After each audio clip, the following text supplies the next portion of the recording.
When you've got systems with branch boxes and lots of connections, you really got to make sure that your flare's perfect.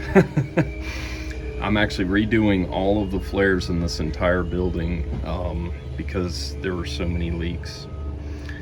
So one thing you have to make sure that you do is ream your pipes if you're doing a single flare. See that burr in there, how it got smashed into the face?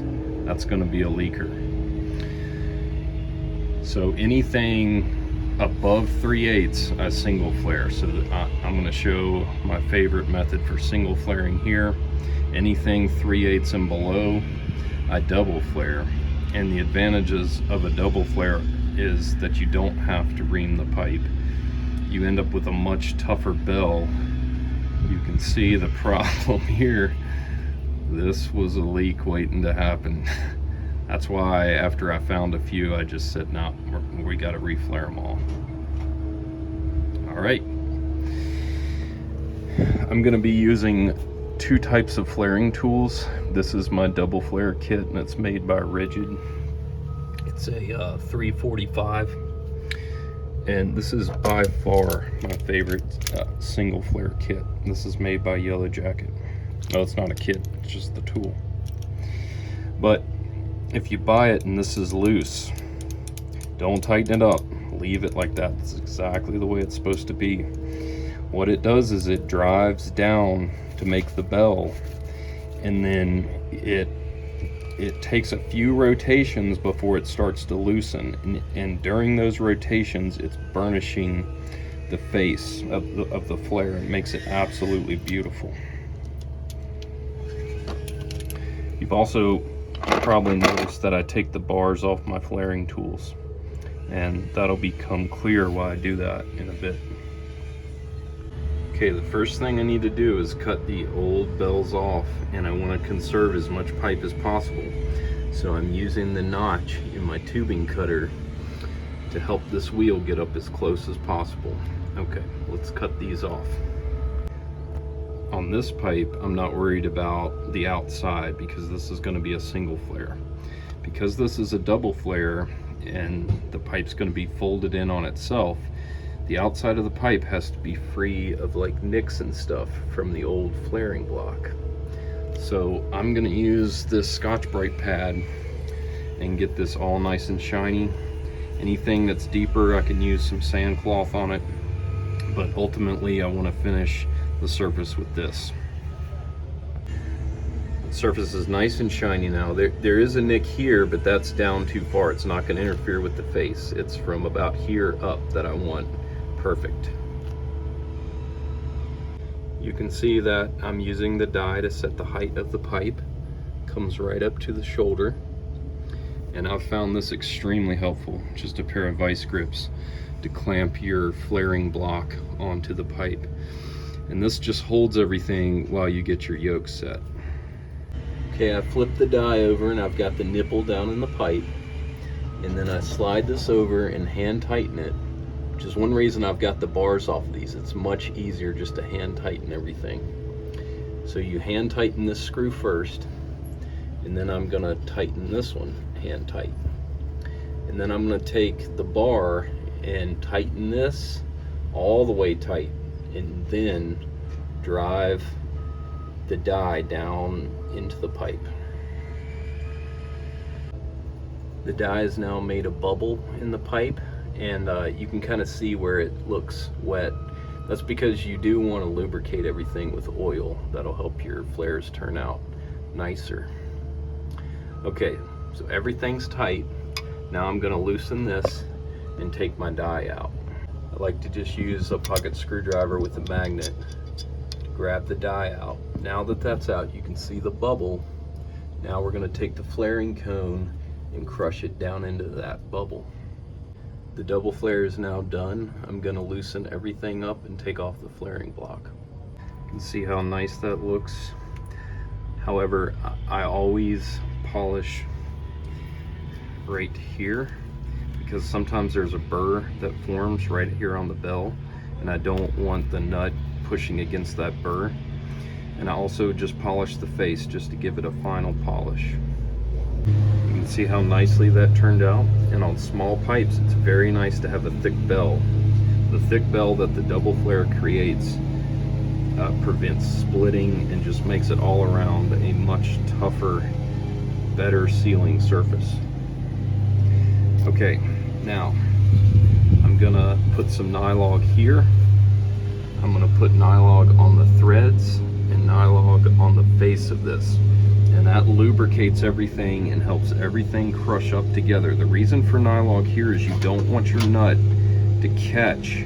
You want all of the force to go into clamping force and very little to go into rotational force. The other thing I'm gonna do is I'm gonna hold this up here and I'm gonna get everything perfect, match my reveal all the way around, and then with that held like that, then I'm gonna screw my nut on. And that way, I've already set the flare and the nut doesn't have to try to correct a flare that's going on at a goofy angle like that. There's a little Nylog there. And then I'm gonna go down the threads like that, and then some on the face, and gonna smooth that around. Okay, I'll get everything lined up and I will hand tighten that. All right, now we're on to the single flare. And the reason for a single flare on the bigger stuff, everything over 3/8, so starting at half, is because in my opinion, on this bigger pipe with a thicker sidewall, the single flare tool makes a much bigger bell, and this sidewall is plenty thick enough, and honestly, if you double it, it may have a hard time conforming to the face. So it's my preference to use the single flare tool on this bigger pipe. Now, the outside doesn't have to be nice, that doesn't matter.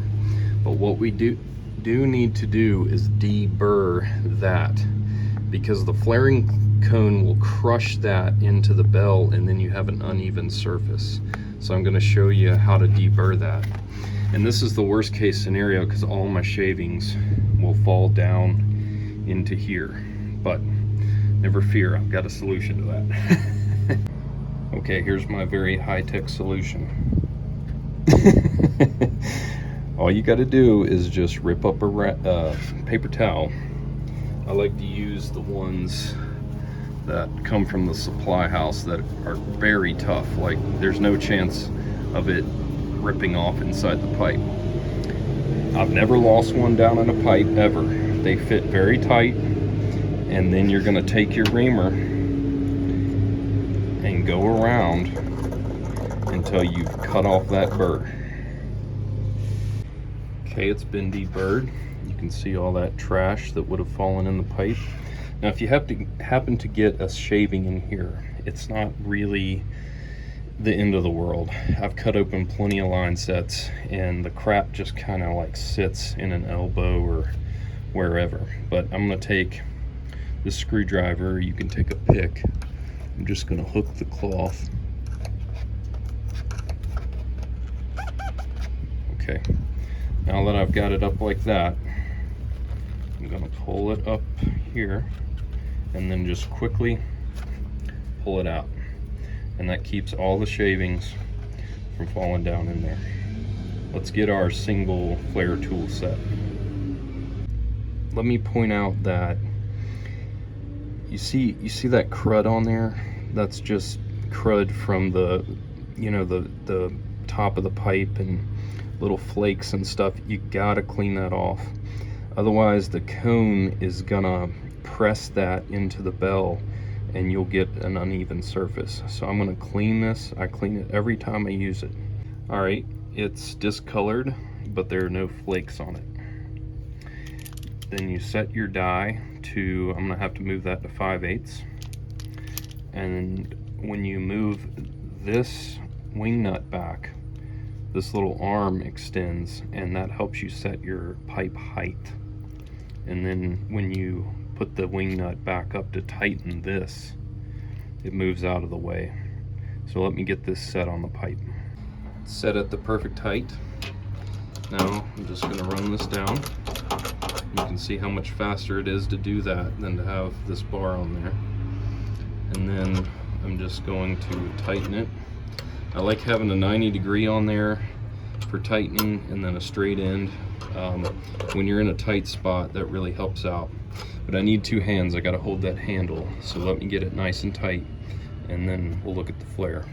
All right, I drove the cone down, and then when it was tight, I had to really put the torque on this and turn it like 3 full turns before it loosened up. And what it was doing during those turns is polishing the face of this bell, and that's why it looks so amazing. I mean, that's incredible. I've used a lot of flaring tools, and this is by far my favorite for single flares. It's just incredible. Okay, now I'm still gonna, just like I did on this one, polish the base here, and just gonna do a final touch-up of the face. Although looking at it, I would say it's probably perfect. I just like to do a final polish. All right, let me get this off here and get that done. You can see how nicely that turned out. I'm gonna put some nylog here, and then I'm gonna put it on the threads and down around the face. I also polished this face here with the Scotch-Brite.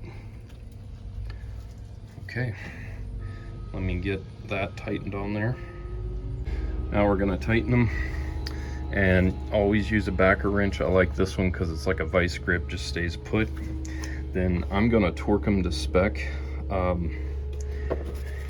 Here's the Mitsubishi specs. So the 5/8 will be 82 Newton meters, and the 3/8 will be 42 Newton meters. Now, if you don't have a torque wrench, personally, I think you're fine if your flare is perfect, just using the German method. Get it good and tight, right? But yeah, I don't really consider a torque wrench necessary. I'm gonna use one just because I'm doing a lot of flares, you know, and I work on a lot of stuff that has flares. But from here, you just want to make sure that you got a backer wrench, tighten this. And the reason for the nylog on the back of that bell too is because you'll notice if you don't do that, sometimes as you get this flare nut tight, it'll start to actually twist the pipe. So the lubrication back there helps prevent that as well. All right, that's the ultimate flaring guide. I hope that was helpful.